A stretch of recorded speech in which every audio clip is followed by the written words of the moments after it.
Get your black ass out of that seat before I drag you out myself. You don't belong in first class. Everyone here can see that. The sentence detonates inside the first-class cabin. Conversation dies mid-breath. Heads snap up. A fork clatters against porcelain. Silence spreads the way fear does. Fast, contagious, irreversible. The man stands in the aisle like he owns it. Officer Grant Harlow, 46, white, thick-necked airport police, a gut hardened by years of being obeyed. His uniform is immaculate. His expression is not. His mouth curls with practiced disgust, eyes scanning the cabin as if daring anyone to challenge him.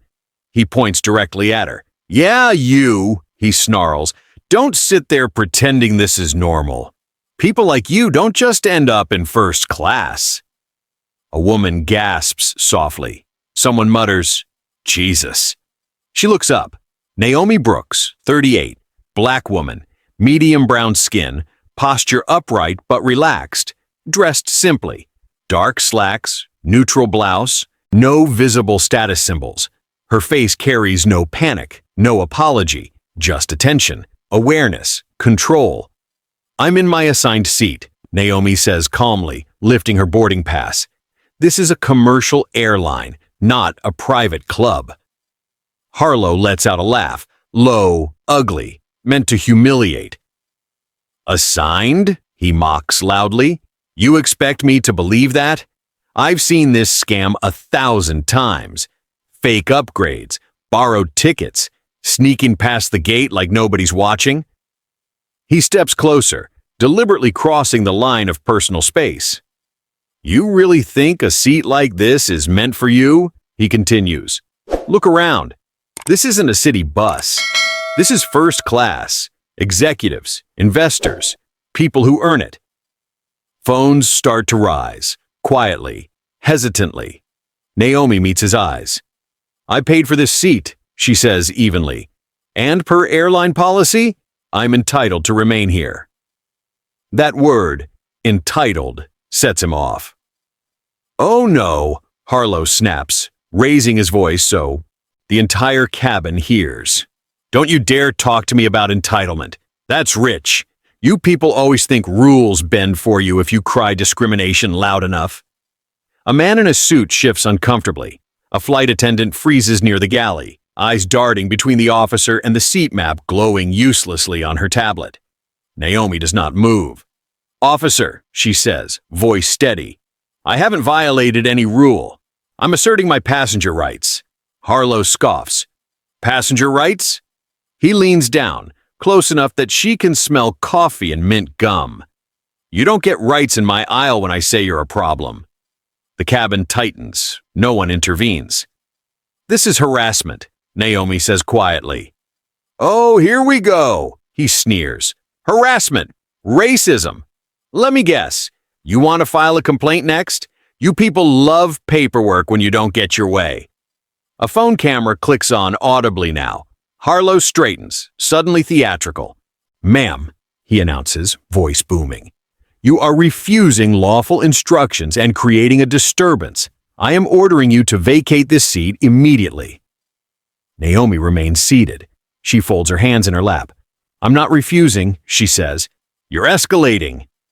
That's the moment something dark flashes across his face. Anger at being spoken to without fear. "Last warning," he growls. "I can write this however I want. Non-compliance, aggression, threatening behavior." Threatening.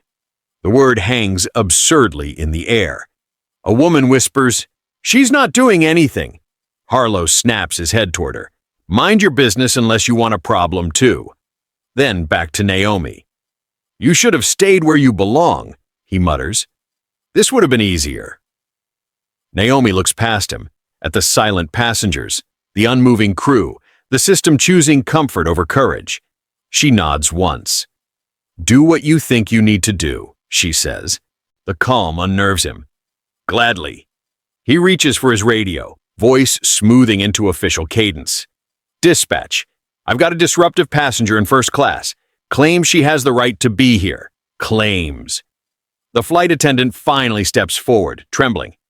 "Officer, The system shows her seat is... Harlow silences her with a glare. I've got it. Naomi closes her eyes briefly, not in surrender, in patience.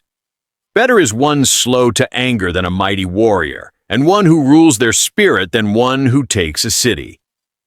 Proverbs 16:32. She opens her eyes again. The plane hasn't moved an inch, but something irreversible has already begun. Harlow doesn't know it yet, but the lie he's building, brick by brick, will soon bury him. If you have ever been humiliated, spoken to like you were less than human, or judged guilty before you opened your mouth, then what happens next with this woman will make your blood boil. Like, subscribe, and stay with Dignity Voices, because quiet strength is about to collide with unchecked power. And when the officer doubles down, lying louder, longer, and on record, the truth he never expected will already be waiting. The jet bridge feels narrower than before, a steel throat swallowing sound as Naomi is marched off the aircraft. Passengers lean out of their seats, phones raised, whispers following her like a verdict already decided. Officer Harlow walks ahead, radio crackling, enjoying the performance of control. He slows deliberately, letting the distance stretch so everyone can watch her struggle to keep pace. Naomi does not struggle. Her hands remain visible, her steps measured, her expression unreadable to anyone hunting for fear. At the gate, the crowd thickens. Harlow turns, voice rising for the benefit of witnesses. He points at her boarding pass like it is counterfeit currency. This passenger forced her way into a first-class seat, he announces, loud enough to carry. A murmur ripples. Someone asks if she has proof. Harlow answers before Naomi can. She refused to cooperate and became aggressive when confronted, he says smoothly. Aggressive. The word lands like a stain. Naomi finally speaks, quiet but firm. That is not accurate, she says. Harlow smirks, delighted. See? He tells the onlookers. Defiant. A supervisor arrives, a woman in a blazer with tired eyes. She asks for a summary. Harlow does not hesitate. He recites a practiced version of events, trimming away her calm and inflating his authority. Naomi listens. She recognizes the structure of the lie, the way it closes doors. The supervisor glances at Naomi, uncertain. Ma'am, do you have identification? Naomi nods and produces her driver's license. Harlow waves it off. That doesn't prove she belongs in first class, he says. The supervisor hesitates, then nods. A decision made too quickly becomes policy in motion. Naomi is escorted toward a small office near the gate. As the door closes, the noise fades. Harlow sits across from her, already typing. State again why you refuse to move, he says. Naomi chooses precision. I did not refuse, she replies. I requested verification consistent with airline policy. Harlow's fingers pause, then continue. He looks up, eyes hard. You think big words protect you? He types faster. Outside, the flight is delayed. Inside, a record is being written. Naomi watches the screen reflect in his glasses. She allows him to finish.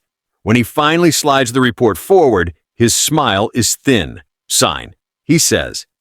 Naomi reads every line. She does not sign. I won't certify false statements, she says. Harlow laughs. Then you can wait here, he replies. We'll sort it out. The door locks with a soft click. Naomi sits alone, steady. Her watch ticks. Outside, phones keep recording. Inside, the lie settles into ink. Minutes pass. A television mounted above the gate begins replaying. Shaky clips from the cabin. Harlow notices the glow through the glass. His jaw tightens, but he keeps typing. Naomi breathes slowly, counting. She has learned that patience exposes patterns. A knock interrupts the room. The supervisor returns, voice lowered. We're getting questions, she says. Harlow shrugs. People always question, he replies. She hesitates, then leaves again. Naomi remains silent. Silence is the only thing he cannot edit. Across the gate, the delay grows. Passengers argue with agents. The officer's story begins to travel without him. Naomi senses the shift, subtle but real. She straightens her back. This is the collision she expected. Not fists, but narratives. Not noise, but records. Harlow finally looks up again. "You could make this easier," he says. Naomi meets his gaze. "I am," she replies. The door opens once more. An airline manager peers in, flustered. "We need to resolve this," he says. Harlow gestures to the report. "Already done," he replies. Naomi stands, not abruptly, but deliberately. Every eye turns to her. The manager notices her calm. He hesitates, sensing gravity. Harlow frowns. Control is slipping just slightly. Naomi says nothing more. She waits. Beyond the glass, a gate agent points at the screen, replaying the moment he raised his voice. Harlow hears it now, faint but unmistakable. His own words echo back at him. He clears his throat. "Turn that off," he snaps through the door. The screen keeps playing. Naomi watches his confidence fray. She remains exactly where she is. The manager's phone vibrates. He steps away to answer. Harlow exhales sharply. "You think you won something," he mutters. Naomi tilts her head slightly. "This isn't about winning," she says. The words irritate him more than shouting would. Outside, the boarding door reopens. Inside, the clock continues. Harlow types a final line and saves the file. He stands, straightening his uniform. "We'll revisit this," he says. Naomi sits back down. She has what she needs. The lie is complete. So is the record. As Harlow exits, the supervisor lingers, uncertainty written across her face. She looks at Naomi, then away. "We'll be in touch," she says quietly. The door closes again. Naomi allows herself a small breath. She glances at her watch, noting the time. Outside, the crowd disperses slowly. Inside, the file travels. It moves from local to shared systems, from assumption to evidence. Naomi stands once more. She opens the door herself. No one stops her. At the gate, conversations resume. The flight prepares again. But something has shifted beneath the routine. Harlow believes the story is sealed. He is wrong. Naomi returns to the chair in the office and waits. Waiting is part of the work. Outside, a headline is being born. Inside, patience holds. The delay announcement echoes across the terminal. Travelers groan. A producer somewhere bookmarks a clip. Naomi hears none of it. She focuses on breath and posture. She has been here before. Different place, same pattern. Authority speaking first, silence waiting, evidence accumulating. When the supervisor returns, she brings paperwork. "We need a statement," she says. Naomi nods. "I'll provide one," she replies. She chooses her words carefully. Facts only, times, phrases, actions, no emotion. The supervisor reads, eyes widening. She looks up, unsettled. "Thank you," she says. Naomi sits again. The room feels different now. Outside, the screen replays once more. This time, people listen. Harlow's name appears in captions, uninvited. He does not see it yet. Naomi closes her eyes briefly. She waits. The collision has begun, not with force, but with record. The gate hums back to life. The story moves without permission. Naomi breathes, steady. If you've been judged unheard, stay with Dignity Voices, like subscribe. What he files next ignites, where the lie hardens publicly and the trap tightens fast. The story goes public before. Naomi is released from the small airport office. It starts as a 30-second clip, shaky, vertical, poorly lit, uploaded by a passenger who captions it with 3 words. "This is wrong." Within minutes, the clip spreads across platforms, stitched with reactions, slowed down, zoomed in on Officer Harlow's face as he leans into Naomi's space in the first-class cabin. His voice, sharp and cruel, cuts through earbuds and speakers everywhere. By the time Naomi steps back into the terminal, her name is still unknown, but her humiliation isn't. She notices it first in the way people look at her. Not hostile, not supportive, curious, measuring. Some recognize her face from the screen, tilting their heads as if trying to place a memory that doesn't yet have a label. A woman near the gate whispers, "That's her." A man lowers his phone too late. Naomi keeps walking. Officer Harlow, meanwhile, is enjoying a different kind of attention. He stands near the gate with two colleagues, posture relaxed, voice confident. His radio chirps constantly. He believes the narrative is under control because it always has been. She forced the situation, he tells a supervisor, loud enough for others to hear. Refused orders, raised her voice. Standard protocol. Protocol. The word is his shield. The airline's operations desk scrambles behind glass walls. Managers speak in hushed tones, eyes flicking to screens replaying the footage on mute. The video doesn't need sound anymore. The body language is enough. The lean in, the finger point, the imbalance. A corporate communications rep arrives, heels clicking fast. She watches the clip once, then again, jaw tightening. This is escalating, she says. The gate agent nods nervously. Passengers are asking questions. Media too. Harlow rolls his eyes. Media always makes noise. This will blow over.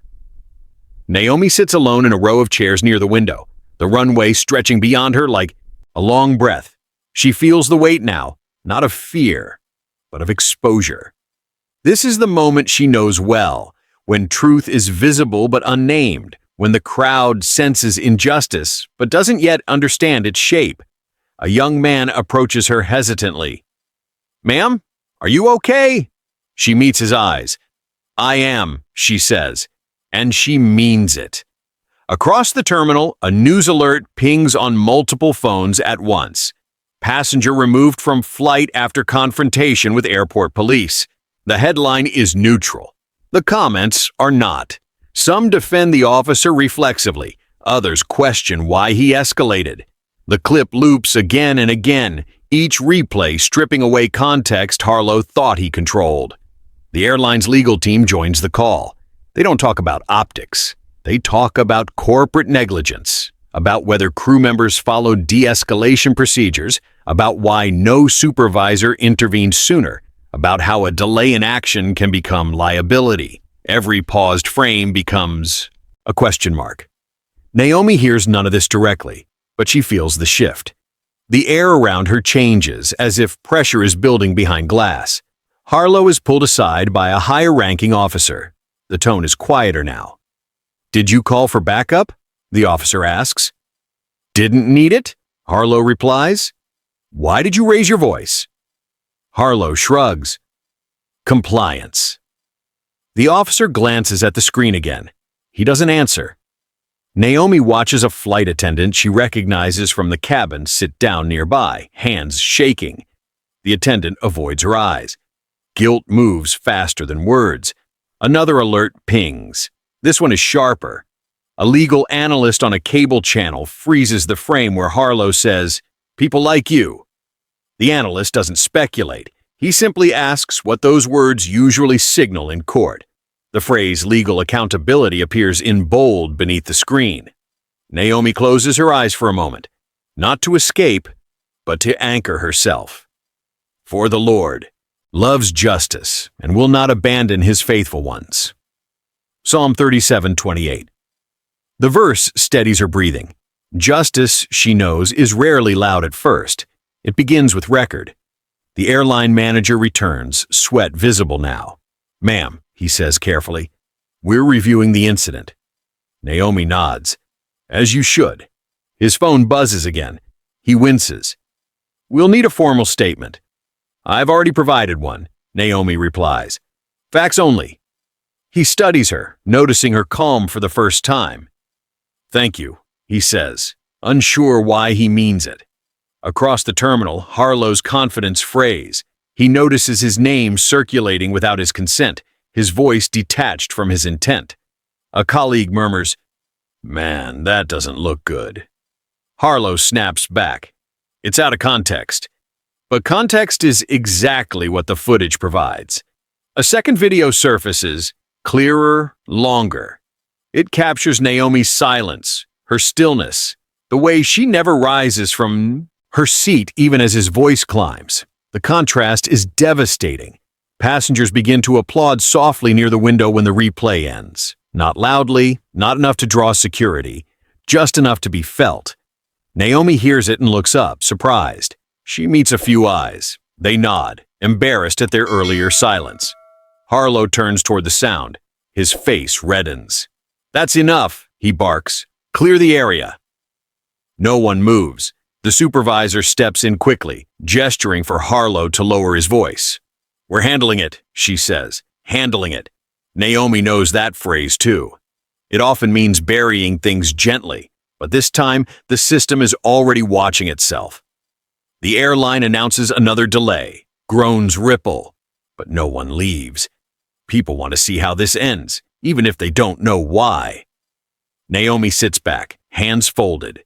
She feels the humiliation still, public, raw. But it is no longer solitary. The crowd has absorbed it, reflected it, amplified it. Harlow is escorted away from the gate for discussion. His steps are stiff now. He doesn't look at Naomi as he passes. The terminal settles into an uneasy quiet. Screens continue to loop. Commentators dissect tone, posture, policy. Lawyers speculate about duty of care. Naomi watches planes taxi past the window. She thinks of all the times stories like this ended differently, without footage, without witnesses willing to upload, without a system forced into daylight. A message vibrates on her phone. One line. We see it. She doesn't respond. This scene is not finished yet. The humiliation has done its work. It has drawn blood from the lie, exposed nerves. What comes next will not be loud, but it will be decisive. If you have ever watched injustice happen in public while the system looked away, stay with Dignity Voices. Like and subscribe, because what unfolds next will show how truth turns pressure into consequence. Silence becomes strategy, and the calm you saw in her eyes will finally begin to unsettle everyone who thought this was over. Silence becomes heavier than noise. After the applause fades and Officer Harlow disappears down the corridor, the terminal settles into a strained calm, like a room holding its breath after an argument no one won. Screens continue looping the footage, but the sound is muted now. The images speak for themselves. A raised finger, a step too close, a woman seated, still. Naomi remains by the window, sunlight slanting across the floor at her feet. The runway beyond is busy, ordinary, indifferent. Planes come and go, systems move forward. People believe routine means safety. She knows better. A supervisor approaches with careful steps, clipboard hugged to her chest like a shield. Her voice is softer than before. "Ma'am, we're reviewing the incident thoroughly." Naomi nods once. No questions, no demands. The supervisor hesitates, clearly wanting reassurance. "Is there anything else you'd like to add?" Naomi looks up, meeting her eyes. Not sharply, not accusingly, just present. "Everything necessary is already documented," she says. "Accuracy matters." The supervisor swallows. She nods and retreats. Across the gate, airline staff cluster in whispers. Someone from corporate risk management has arrived. Pressed suit, tight smile, eyes darting between screens and people. He asks about airline policy, about timelines, about who authorized what and when. Each answer is shorter than the last. Uncertainty is contagious. Naomi feels it ripple outward. She notices the small things now. A gate agent correcting a colleague's wording, a manager reminding staff to keep voices down, a legal counsel scribbling notes faster than before. Control is shifting, not through confrontation, but awareness. A young airport officer stands nearby, newly arrived, posture stiff. He glances at Naomi, then away, then back again. He wants to say something. He doesn't. His badge catches the light. He adjusts it, uneasy. Naomi doesn't acknowledge him. She lets the moment pass. The phone in her pocket vibrates once. She doesn't reach for it. Not yet. This part matters. The waiting, the watching. Patterns reveal themselves when people think the worst is over. The corporate rep steps into a glass office with the airline manager. The door closes. Their reflections move across the surface like ghosts. Naomi can't hear the words, but she recognizes the gestures. Palms up, head shakes, the universal language of liability mitigation. Someone points to the paused frame on a tablet. Someone else rubs their temple. The flight is reboarded without her. An announcement apologizes for the delay, vague and careful. Passengers file past, some stealing glances, some offering quiet nods. One woman mouths, "I'm sorry." Naomi inclines her head in return. She stays seated. Another alert flashes across the overhead monitors. A legal commentator explains duty of care. Another mentions corporate negligence in failing to intervene early. The phrase lands differently now. It sticks. Naomi exhales slowly. Be still before the Lord, and wait patiently for him. Psalm 37:7. The verse doesn't comfort her. It steadies her. Stillness, she knows, is not passivity. It is positioning. A senior airport administrator arrives, flanked by two assistants. He scans the scene with practiced neutrality, then approaches Naomi directly. His tone is professional, almost deferential. "Ms. Brooks," he says, using her name for the first time. "We'd like to ensure your concerns are addressed." Naomi meets his gaze. The moment stretches. The people nearby quiet without realizing why. "My concern," she says evenly, "is accuracy." The administrator nods. "Of course." He gestures toward a private conference room. Naomi rises and follows. Not hurried, not resistant. Inside, the glass walls blur the noise outside into a low hum. The administrator sits. He offers water. She declines. "We're conducting an internal review," he begins. "There were procedural missteps." Procedural. The word is careful, bloodless. Naomi listens without interrupting. She notes what he doesn't say. No apology. No acknowledgement of harm. Not yet. He continues. "We'll be cooperating fully with any external inquiries."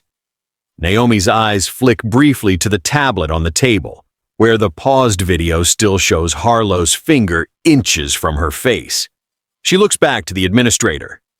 "Cooperation requires preservation," she says quietly. "All footage, all reports, all communications."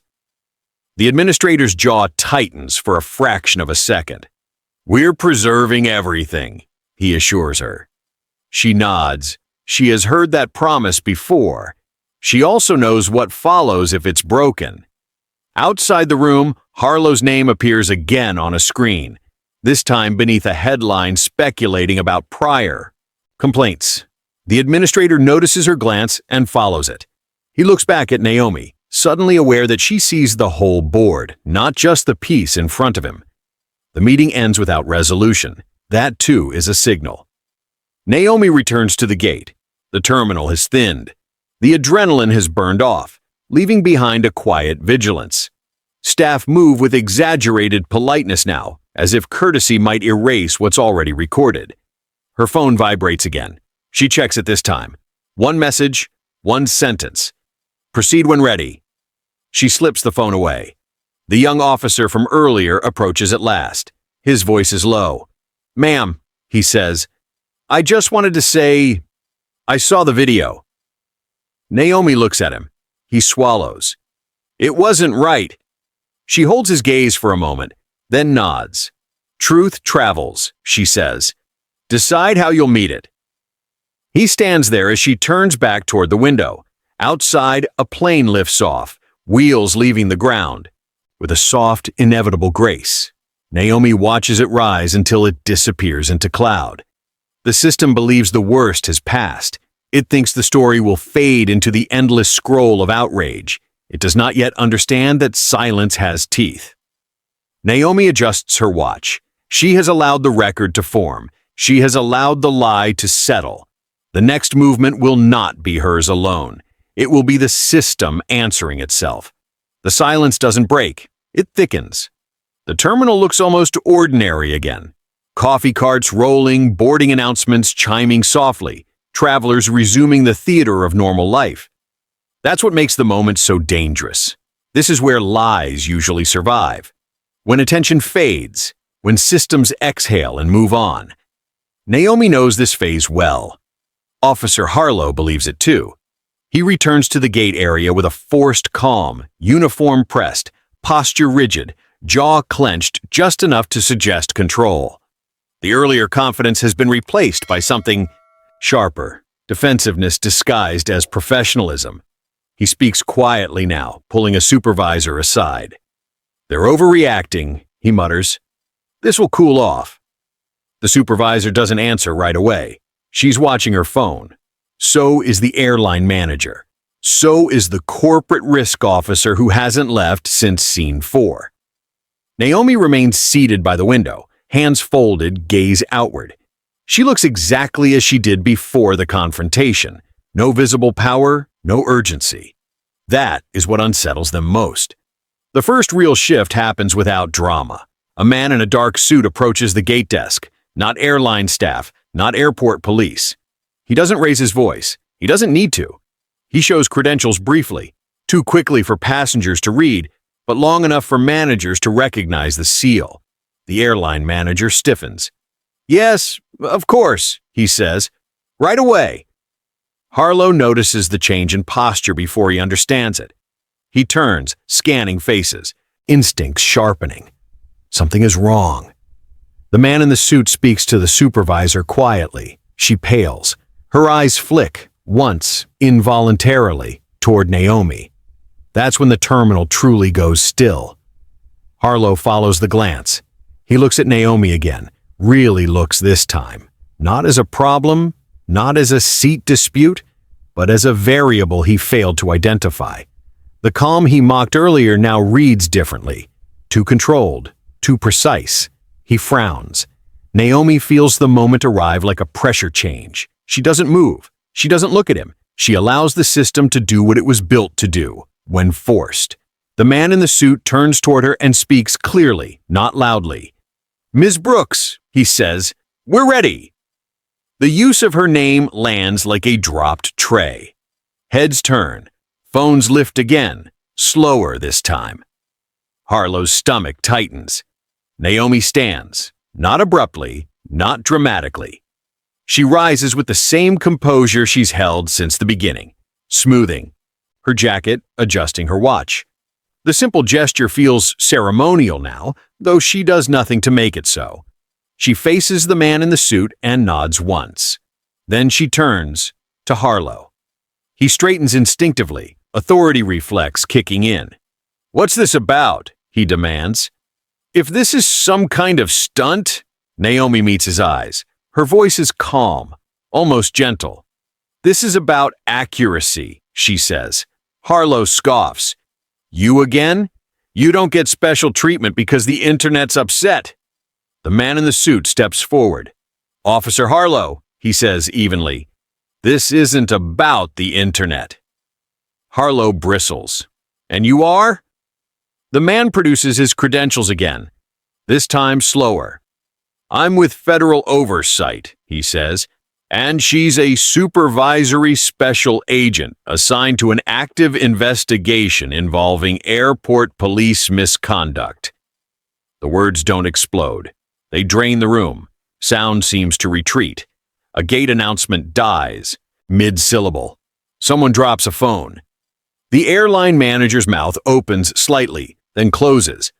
Harlow blinks once, then laughs, a short, disbelieving sound. "That's not funny," he says. "You think this is funny?" Naomi doesn't respond. The man continues, unflinching. "Her presence on that aircraft was part of an ongoing inquiry. Your interaction with her, including your statements, physical proximity, and written report, has now been logged as evidence." Evidence. The word finally lands. Harlow's face reddens.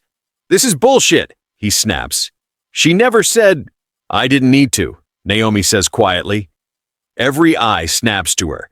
She takes one step forward, not into his space, just close enough to be unmistakably present.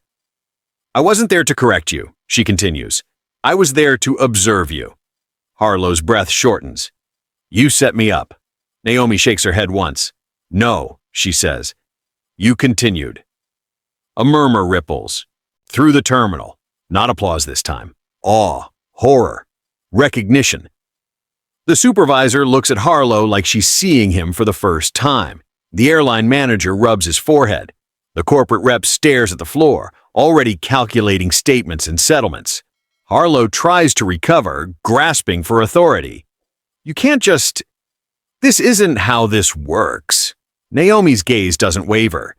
This is exactly how it works, she says, when records replace assumptions.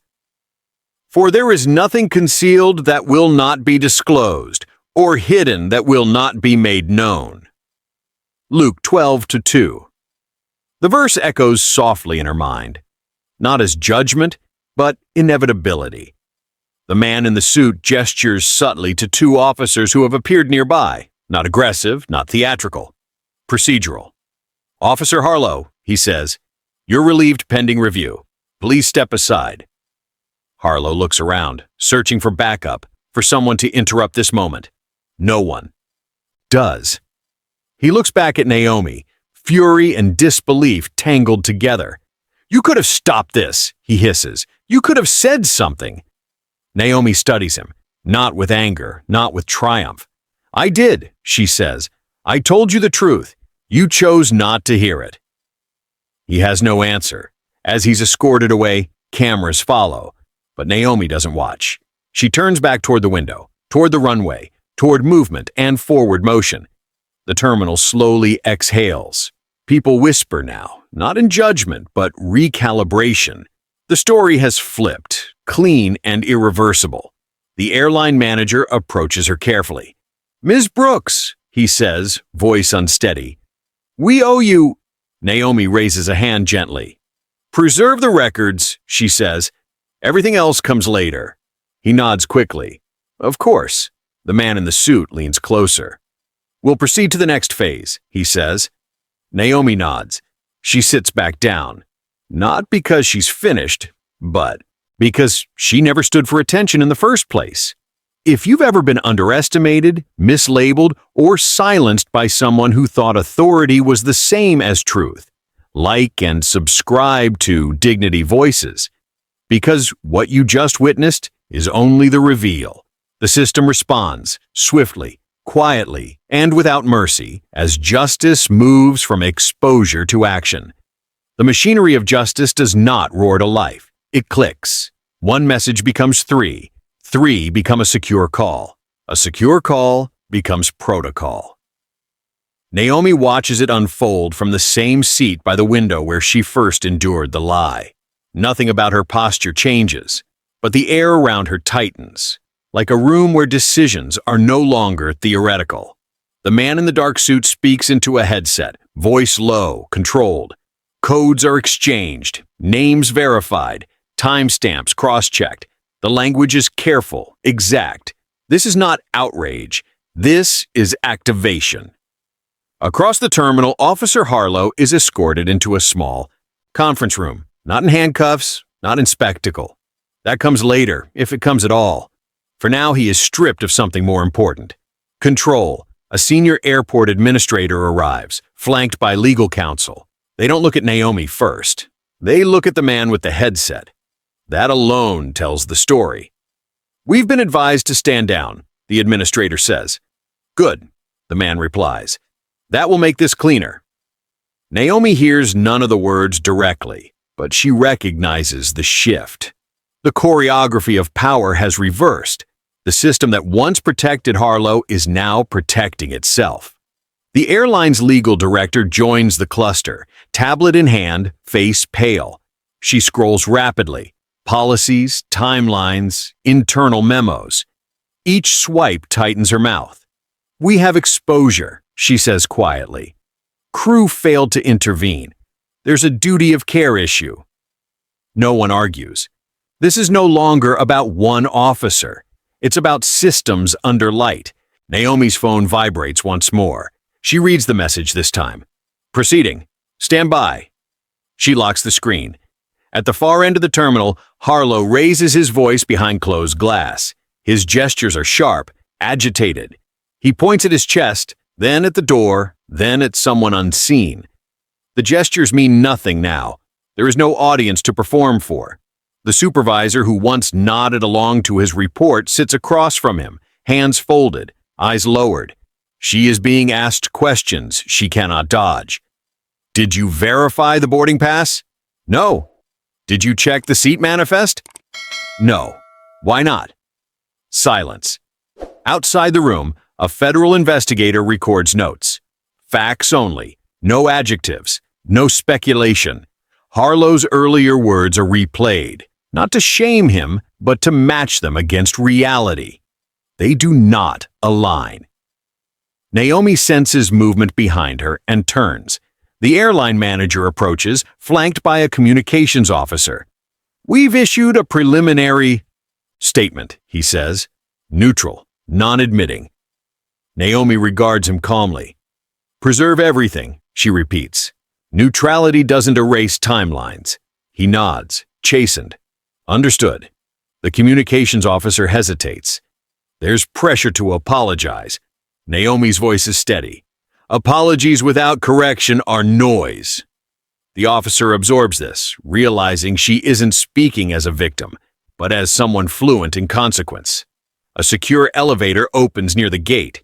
2 federal agents step out, blending into the terminal without spectacle.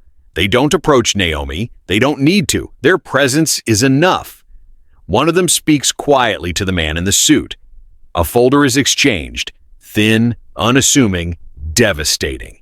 Inside, it contains patterns, previous complaints, dismissed reports, language that repeats, escalations that rhyme. Harlow is not an anomaly. He is a data point.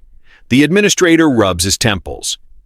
"We weren't aware of the scope." The agent's reply is immediate. "You were informed. You did not act." The phrase corporate negligence hangs between them, not as accusation, but as classification. Naomi watches a gate agent she noticed earlier, the one who froze during the confrontation, sit down heavily in a chair. The agent stares at her hands, shaking. She knows now that inaction has weight. A second alert crosses the terminal screens. Not a headline this time, but a breaking update. Airport police officer relieved pending investigation. The wording is sterile. The impact is not. Passengers read it silently. A few glance toward Naomi. She doesn't acknowledge them. Harlow exits the conference room flanked by 2 officials. His shoulders are tight. His face is gray now, eyes darting. He sees Naomi and stops short. "This isn't over," he says hoarsely. Naomi meets his gaze. There is no triumph there, only clarity. "No," she replies. "This is beginning." The agent's guide him away. He resists for half a second, then doesn't. He knows better now. Resistance creates record. The terminal breathes again, tentative. People move, but slower. Conversations resume in whispers. The illusion of normalcy tries to reassert itself. Naomi remains still. The man in the suit returns to her side. "Next steps are formal," he says. "There will be interviews, depositions, external review." She nods. As expected. He hesitates, then adds, "You did well." Naomi's response is quiet. "I did my job." Commit your work to the Lord, and your plans will be established. Proverbs 16:3. The verse surfaces not as comfort, but confirmation. Across the terminal, the airline manager is already on another call, this one with headquarters. Words like oversight, retraining, policy review float through the glass. They are late words, but necessary ones. Naomi stands and stretches her legs for the first time in hours. The stiffness reminds her she is human, not just witness. She walks a few steps toward the window, watching another plane taxi into position. Movement forward, always. A junior officer approaches her cautiously, the same one who spoke to her earlier. His voice is low. "Ma'am, they're saying things are going to change." Naomi studies him for a moment. "Change is slow," she says, "but it begins when someone tells the truth without permission." He nods, absorbing the weight of that. The gate announcement sounds again. Flights resume. The world insists on continuity. Naomi checks her watch. Time noted. Sequence complete. The justice protocol has been initiated, not with force, not with spectacle, but with alignment. Records match reality. Authority bows to accuracy. She gathers her things and prepares to move, not away from the moment, but through it. Behind her, screens continue to scroll. Names, titles, consequences. The system has started correcting itself, and it will not stop here. The collapse does not arrive like an explosion. It arrives like paperwork. By morning, the airport feels different. Not quieter, not calmer, but alert, as if every hallway has learned to listen. Emails move faster than footsteps. Secure folders open and close. Names that once carried protection now carry timestamps. Naomi stands in a small conference room with glass walls, sunlight cutting clean lines across the table. She is no longer alone. Investigators occupy seats around her, laptops open, expressions neutral. This is not a reckoning made of raised voices. It is made of verification. Across the city, Officer Harlow's name is suspended. Not removed yet, just held in administrative gray. His badge number is deactivated. His access revoked. Systems respond without emotion. A senior official clears his throat. "We've identified discrepancies," he says. Discrepancies is the word institutions use when truth becomes undeniable. Screens light up with timelines, body camera. Footage syncs with gate video. Radio logs align with witness clips. Each piece clicks into place with quiet precision. The room does not gasp. It does not need to. Naomi answers questions carefully. Dates, phrases, distances. She does not embellish. She does not interpret. Facts are enough. Outside the room, airport staff pass by, glancing in, recognizing her now not as a passenger, but as consequence. Conversations stop when she walks past. People recalibrate. The airline's executive team convenes remotely. Their faces appear on a screen, framed by offices far from the terminal. Legal counsel speaks first, outlining exposure. Operations follows, admitting failures. Someone mentions training. Someone else mentions oversight. The word accountability finally enters the room. In another building, Harlow sits alone, replaying the moment he raised his voice. He tries to reconstruct a version where he was reasonable. The recordings disagree. Silence surrounds him now, thick and unforgiving. Back at the airport, the investigation widens. Files surface from years back. Complaints once minimized are reread.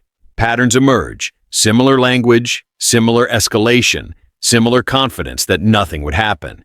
This time, something does. A memo circulates before noon. It announces a formal inquiry, independent review, and immediate policy suspension. Staff read it twice, then again. No one jokes. Naomi watches the machinery move without comment. She has seen collapses before. They rarely look dramatic. They look like this. People realizing the ground they trusted is paperwork thin. A junior manager approaches her quietly. "I didn't think it would go this far," he says. She meets his eyes. "It was already this far," she replies. "You're just seeing it now." News updates multiply. Headlines sharpen. Language shifts from incident to investigation. Analysts speak about institutional failure, about cultures that reward aggression. The conversation, grows larger than one officer. In the terminal, a flight attendant reads an article on her phone and sits down heavily. She remembers freezing. She remembers choosing silence. Her shame is quiet but persistent. Naomi notices her and offers a nod. Not forgiveness, recognition. By afternoon, a press statement is released. It confirms suspension, cooperation, reform. It avoids apology. Lawyers are not finished yet. The crowd outside the airport thickens. Cameras wait for statements that do not come. The absence speaks loudly. Inside, an administrator briefs staff. "We are implementing changes effective immediately," he says. "All interactions are to be documented. De-escalation is mandatory." The word mandatory lands differently now. Naomi signs a final form, acknowledging receipt of information. Her signature is steady. She has nothing to prove. As she exits the conference room, conversations resume behind her, faster now, urgent. The collapse accelerates once momentum exists. Harlow receives the notice formally. His hands shake as he reads. Suspension pending review. Interview required. Representation advised. The language is clean. It does not insult him. It does not need to. He thinks of the seat, the finger he pointed, the certainty he felt. It drains away, replaced by something colder. At the airport, systems update. Access cards deactivate. Roles shift. People once untouchable become unavailable. Naomi walks through the terminal one last time. The place hums with activity, but the tone has changed. People look up. They pay attention. A supervisor stops her. "Thank you," she says awkwardly. Naomi considers the word. "For what?" she asks. "For not yelling," the supervisor admits. Naomi nods. Noise isn't necessary when records speak. The supervisor absorbs that, uncertain. Outside, a plane lifts off, engines roaring briefly before fading. Naomi watches it climb, then turn. The investigation continues without her. It no longer needs her presence. Systems now chase alignment to protect themselves. By evening, another memo circulates. Training is mandatory. Oversight expanded. Reporting channels clarified. The changes are procedural, but the fear beneath them is real. Naomi sits at a cafe across the street, coffee untouched. She reads updates quietly. The system collapses in increments, not drama. She thinks of others who endured worse without cameras, without records, without consequence. The thought tightens her chest. Her phone vibrates once. A simple message, "Progress confirmed." She replies with one word, "Received." Back at the airport, Harlow packs his locker. The space looks smaller than it did that morning. His name tag lies on the bench. He does not pick it up. The building continues without him. Night falls, lights glow, flights depart. Naomi finishes her coffee and stands. The work is not complete, but the arc is irreversible. Justice does not cheer. It reorganizes. The system has collapsed enough to rebuild. In a quiet office downtown, oversight officials review drafts late into the night. Language is debated. Words like negligence, responsibility, and reform are weighed carefully. Each carries consequence. Each will shape what follows. One official pauses at a paragraph and rewrites it twice. Precision matters now. Sloppiness will be exposed. At the airport, a janitor works through the terminal, emptying bins, wiping counters. He pauses near the gate where it began. He remembers the raised voice, the still woman. He shakes his head and keeps working. Some truths reach people sideways. A reporter refreshes her screen and smiles grimly. The update she expected has arrived. She saves it, knowing tomorrow's cycle will be unforgiving. Naomi walks toward her hotel under streetlights, the city steady around her. She feels tired, not victorious. Collapse always leaves debris. She thinks of the phrase people use when things fall apart. They say it came out of nowhere. She knows better. It comes from being ignored too long. In a final office, lights click off one by one. Files are secured. Access logged. The day ends without ceremony. The collapse is complete enough to matter. Tomorrow will bring hearings, statements, and resistance. Some will argue this went too far. Others will say it did not go far enough. That is the sound of correction working. Naomi enters her room and closes the door gently. She removes her watch and sets it on the table. Time recorded, task finished. Outside, the airport glows, busy and changed. Somewhere inside the system, a line has been redrawn. It will not be erased easily. Records remember what people try to forget. And tonight they remember clearly, without apology or noise. The collapse stands, quiet and undeniable, waiting for morning to test whether the rebuild will be honest. It will. Tomorrow comes. Months later, the airport looks ordinary again. The same glass, the same gates, the same announcements echoing softly above rolling luggage.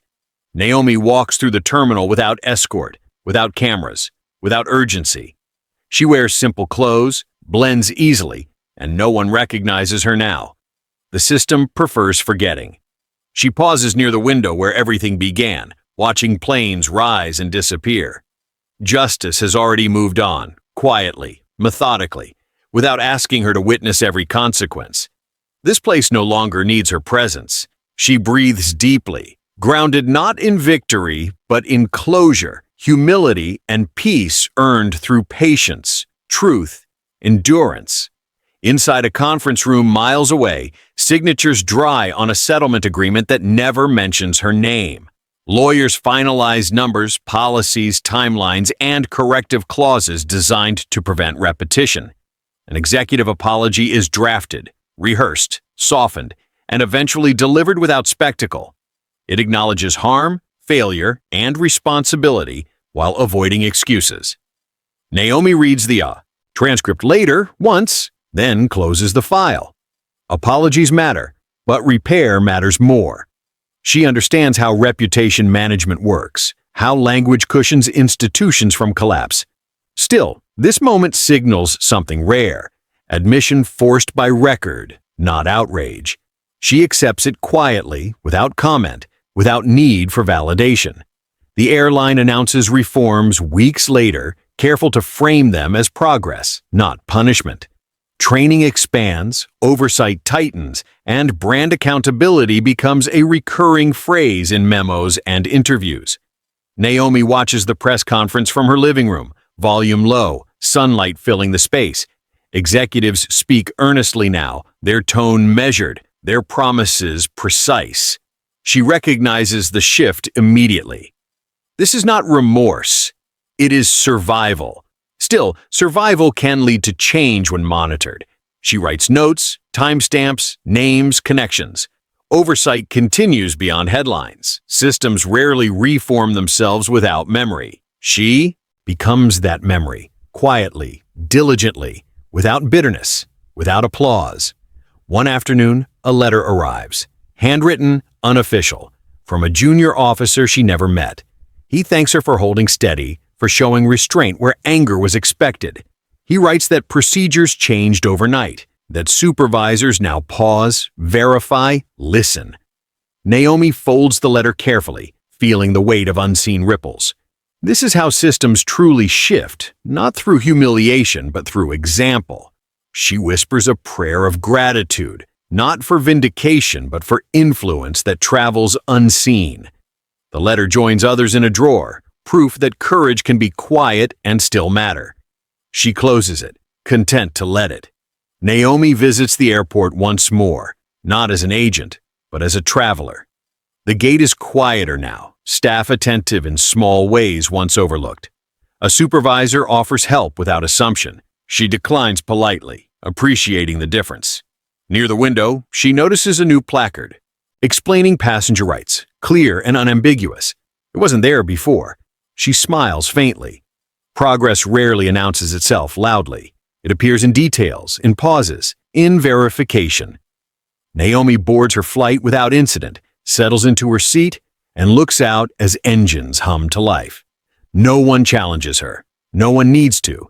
Dignity holds. As the plane lifts off, Naomi reflects on the cost of restraint.